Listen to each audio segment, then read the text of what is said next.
నమస్తే BC news కి స్వాగతం. నా పేరు నీలిమ. ముందుగా ముఖ్యాంశాలు. గొడ్డలి పార్టీ రాష్ట్రంలో జరుగుతున్న సంక్షేమ పాలన చూసి ఓర్వలేకపోతుంది. మంత్రి మండిపల్లి రామప్రసాద్ రెడ్డి.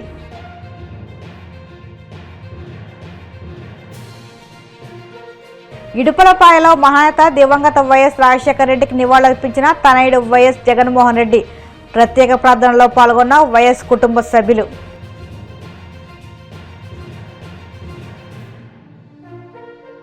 ప్రభుత్వం ఆర్టీసీ ప్రైవేటీకరణ నిర్ణయం వెనక్కి తీసుకోకపోతే రాష్ట్ర వ్యాప్తంగా ఉద్యమిస్తాం. పూనూరు గౌతమ్ రెడ్డి.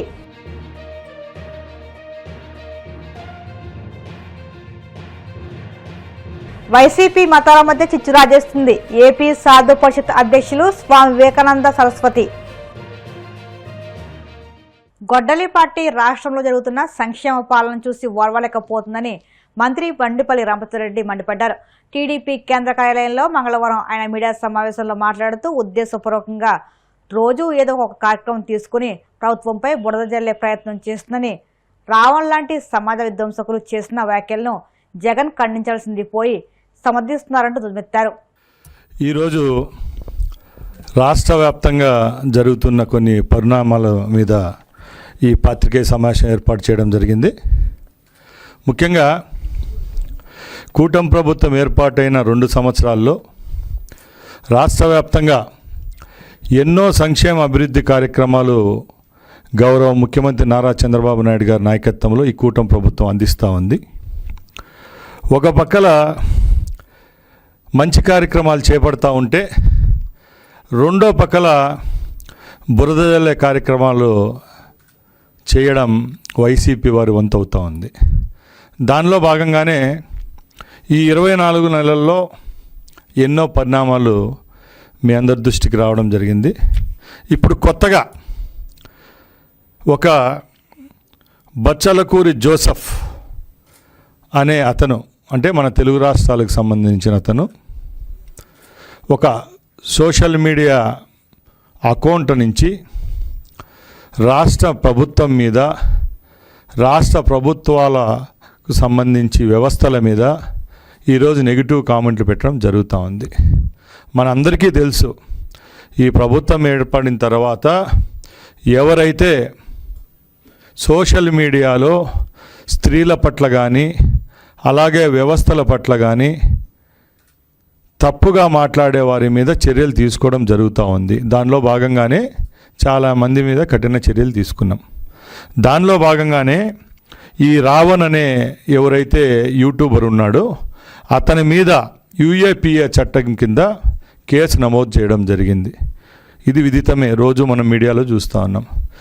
దీని మీద కూడా వైసీపీకి సంబంధించిన నాయకులు ఇది పెద్ద దేశ సమస్య కట్టు చూపిస్తూ ఇతనేదో పెద్ద మహానుభావుడు, స్వాతంత్ర ఉద్యమంలో పాల్గొన్నవాడు విధంగా ఆయన చిత్రీకరించడం చాలా హాస్యాస్పదం. ఎందుకంటే ఈ రాష్ట్రం అనేదానికి ఒక బ్రాండ్ ఉంది. గత 5 సంవత్సరాల్లో రాష్ట్రానికి మబ్బులు పడితే ఇప్పుడిప్పుడే ఆ మబ్బులు విరుగుడైతూ రాష్ట్రానికి పెట్టుబడులు వస్తూ ఉన్నాయి. ఒక పక్కల చంద్రబాబు గారి నాయకత్వంలో ఇవన్నీ జరుగుతూ ఉంటే, ఒక పక్కల జగన్మోహన్ రెడ్డి గారి నాయకత్వంలో ఇంకో పని చెడగొట్టే ప్రయత్నమే ఇలాంటి రావణులు, రావణాసురులు. మేము ఒకటే చెప్తున్నాం, మా ఆత్మస్థైర్యాన్ని, మా నాయకుడి యొక్క కమిట్మెంట్ను ఎవరు దెబ్బతీయలేరు. దీనికి ఒకటే కారణం, ఆ రోజు మీరు చంద్రబాబు నాయుడు గారిని అరెస్ట్ చేసిన రోజే తెలుగుదేశం పార్టీ పని అయిపోయింది అనుకున్నారు. ఏమైంది? మీకు 11 సీట్లు వచ్చినాయి. భారతదేశంలో ఏ రాష్ట్రంకో లేని విధంగా ఈ రాష్ట్రంలో మాకు అధికారాన్ని కట్టపెట్టడం జరిగింది. ఇప్పుడైనా శుద్ధంగా బాగున్నారా? అది లేదు. ఇప్పటికి కూడా ఏదో ఒక పనికిమాలిన విషయాన్ని పట్టుకోవడం, ఒక 10 రోజులు దాన్ని ముందుకు తీసుకొని పోవడం, ఎవరు తప్పు చేస్తారో వాళ్ళ ఒప్పనడం, మంచి చేసే వాళ్ళ మీద బురద జల్లడం. దీని మీద ప్రభుత్వం అనేది చిత్తశుద్ధిగా కఠినంగా ఉంటుంది. అది ఎవరు చేసినా కూడా చర్యలు అయితే తీసుకుంటామని చెప్పి తెలియజేసుకుంటున్నాం. ఇప్పటికే చర్యలు తీసుకోవడం జరిగింది. ముఖ్యంగా జగన్మోహన్ రెడ్డి అనే వ్యక్తి ఆయన నిజాయితీగా ఉంటే ఆయన కింద ఉండే టీం అంతా కూడా నిజాయితీగా పనిచేస్తుంది. మనం చూస్తూనే ఉన్నాం. 24 నెలల్లో ఏ రోజు ప్రతిపక్ష పాత్ర వహించలేదు, ప్రతిపక్ష నాయకునిగా అసెంబ్లీకి రాలేదు. అలాంటి వ్యక్తి ఈరోజు రాజధాని గురించి మళ్ళీ మాట్లాడుతూ ఉన్నారు. జగన్మోహన్ రెడ్డి గారి నాలుకకు నరాలు ఉన్నాయా లేదా అని మేము అడుగుతున్నాం. ఎందుకంటే మీరు 5 సంవత్సరాలు ముఖ్యమంత్రిగా పనిచేశారు. అమరావతి భ్రమరావతి అని మీరే చెప్పారు. మీరే పోయి ఒక పెద్ద ప్యాలెస్ కట్టుకొని వైజాగ్ రాజధాని అని చెప్పారు. మళ్ళీ 3 రాజధానులు అని చెప్పారు. కర్నూలు అంట్రీ ఏమైంది చెప్పండి? ప్రజలు తిరస్కరించారా లేదా?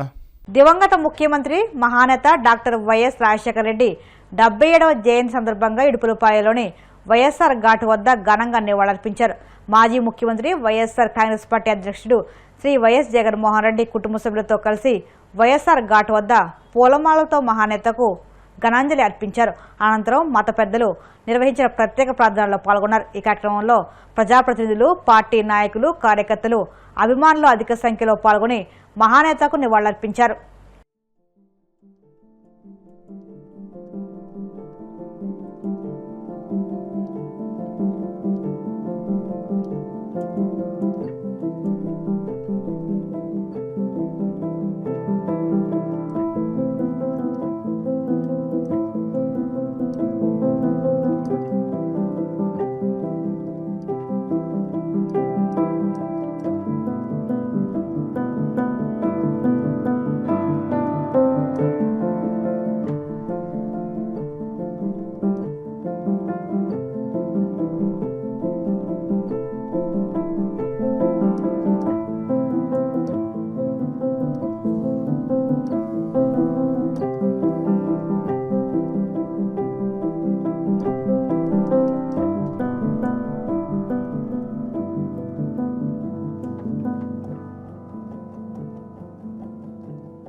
ప్రభుత్వం ఆర్టీసీ ప్రైవేటీకరణ నిర్ణయం వెనక్కి తీసుకోకపోతే రాష్ట్ర వ్యాప్తంగా ఉద్యమిస్తామని వైఎస్ఆర్ ట్రేడ్ యూనియన్ రాష్ట్ర అధ్యక్షుడు పూనూరు గౌతమ్ రెడ్డి డిమాండ్ చేశారు.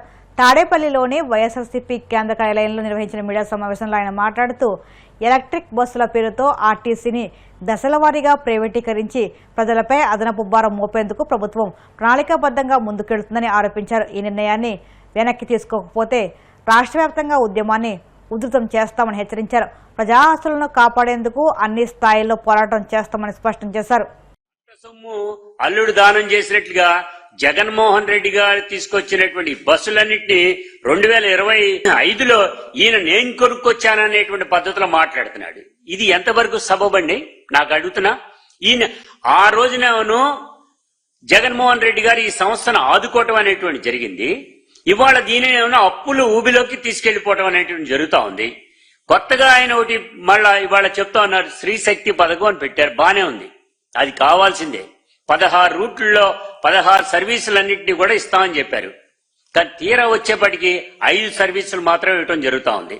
దీనిలో 25 లక్షల మంది ప్రజానీకం ప్రయాణం చేస్తా ఉన్నారు ఈ రోజున. గతంలో అంటే 60 నుంచి 65% మాత్రమే ప్రజానీకం ఆ బస్సులు వాడుకునేవి. కానీ ఇవాళ 92 to 98% ఆ బస్సుల్ని వినియోగించుకోవడం జరుగుతూ ఉంది.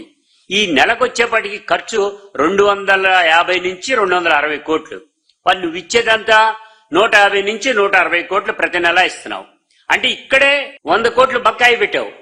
అది డైరెక్ట్ గా సంవత్సరానికి వచ్చేప్పటికీ ఆటోమేటిక్ గా ఎన్ని రకాలుగా ఎన్ని వందల కోట్ల రూపాయలు అయిపోతుంది మనందరికీ తెలిసిందే కదా. మరి ఎటువంటప్పుడు నువ్వు ఇక్కడ దీన్ని తీసుకునేటువంటి ఈ చర్యల్లో భాగంగానే అప్పుల్లోకి తీసుకురావడానికి ఈ సంస్థని ఒక ప్రణాళికాబద్ధంగా తీసుకురావడం అనేది జరుగుతోంది. ఇవాళ ఎలక్ట్రికల్ బస్సులు తీసుకొస్తున్నా అని చెప్పావు, మంచిదే. అది ఎలక్ట్రికల్ బస్సులు రావటం మంచిదే, తిరగటం మంచిదే, ఖర్చు తగ్గుతుంది, బానే ఉంది. కానీ ఇవాళ ఖర్చు తగ్గిస్తున్నావా, ఖర్చు పెంచుతున్నావా, ప్రజల మీద భారం వేస్తున్నావా, భారం తగ్గిస్తున్నావా అంటే భారం వేస్తున్నావు.